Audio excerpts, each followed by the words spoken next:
Hey guys, Daymond Westergard here with Rosa Realty Jacksonville, and as a part of our Did You Know series, All Things Lending, we're back with Lisa, and I've asked her today to overview just one little piece of the puzzle that's involved in actually purchasing your home. And you may have heard it called different things: binder, earnest money, EMD, deposit, or whatever that. Lisa, can you just tell us, are those the same thing, and how does that work? Where does that fit in a loan, and where does it go? Great question. Thanks for having me. Lisa Doherty here with First Coast Mortgage Funding.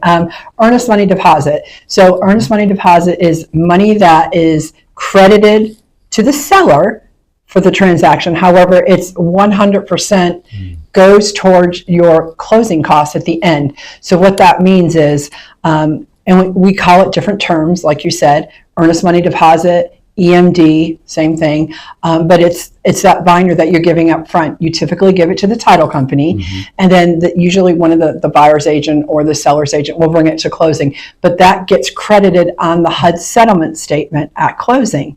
You have to be careful with your earnest money deposit from a lender's perspective. Where's that money coming from? So that money comes from, typically when you're going out looking for homes, you know that you have that money available. So you're going to either get it from your checking or savings account, or you could do it as a gift, and your lender will go over all the different ways that money can be gifted, or why we have to source it. But that money does come back to you. So for example, if you have a $200,000 home and the seller is requiring 1%, that's $2,000. That $2,000 will come back to you as a credit at closing.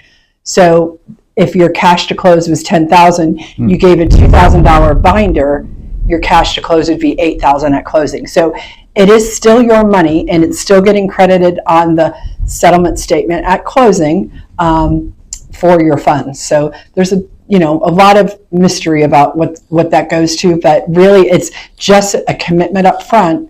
It's your obligation. You're showing the seller that you're committed to this transaction. Wow, great. Thank you for breaking that down. And I know it's important. If you're going to get a gift, it's okay. Let's get the gift, declare the gift, and have everything clear, and not trying to be shady about it, because I've seen that.